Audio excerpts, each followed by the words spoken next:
Сәлеметсіңдер ме оқушылар, біздің бүгінгі сабағымыздың тақырыбы тіл және технология. Оқу мақсаты оқылым және тыңдалым материалдары бойынша тірек сөздер мен сөз тіркестерін синонимдік қатармен ауыстыра отырып, жинақ мәтін жазу, шылау түрлерін ажырата білу, орынды қолдану. Оқушылар, келесі тапсырманы орындаңыздар. Тіл мен технологияның байланысын диаграммаға түсіріңіздер. Экранда диаграмманың үлгісі беріліп тұр.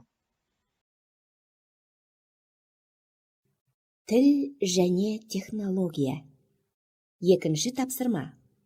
21 ғасыр ақпараттық технологиялардың ғасыры екені баршамызға мәлім. Ғаламтордың пайда болуымен адамзат индустриалды кезеңді артқа тастап, ақпараттық немесе сандық деп аталатын мүлдем жаңа дәуірге қадам басты. Жаңа дәуірдің өзіне сай заңдылықтары, мүмкіндіктері және қауіп-қатерлері бар. Біздің замандастарымыз ескі заман мен жаңа заманның тоғысқан шағының куәгерлері болғандықтан, қоғамдағы өзгерістерді, трансформацияны айқын сезеді. Қолданысымыздағы жаңа сөздер, пайда болып жатқан жаңа қызметтік лауазымдар, аталмыш трансформацияның жаршысы іспетті. Әрбір мекемеде IT-ға, яғни ақпараттық технологияға жауапты бөлім, немесе кемінде бір маман бар. 2009 жылы ақш президенті Барак Обама Chief Technology Officer, жаңа технологиялар жөніндегі кеңесші лауазымын бекіткен болатын. Технологиялар жөніндегі кеңесшінің міндеті ақш президентіне жаңа технологиялардың қоғам, мемлекет қауіпсіздігі және тағы басқа салаларға әсері жайында ақпарат беріп отыру. Сондай-ақ көптеген мемлекеттік және коммерциялық компанияларда аналогтан сандық технологияларға көшуге көмектесетін Chief Digital Officer жаңа лауазымы пайда болды.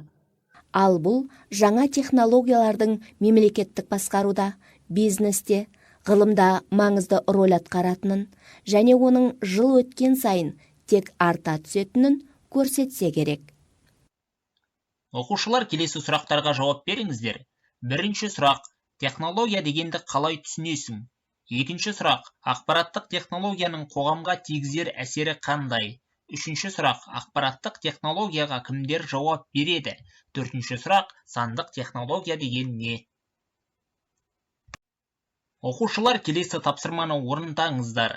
Тыңдалым мәтініндегі ақпараттар бойынша өз пікіріңді дәлелде. Бірінші сөйлем: менің ойымша. Екінші сөйлем: себебі мен оны деп түсіндіремін. Үшінші сөйлем: оны мен деген деректермен, мысалдармен дәлелдей аламын. Соңғы сөйлем: осыған байланысты мен деген шешімге келдім. Енді оқу тапсырмасына құлақ түріңіздер. Шылауларды қатыстырып, тіл және технология тақырыбында 10-15 сөйлемнен тұратын жинақы мәтін жазыңыздар.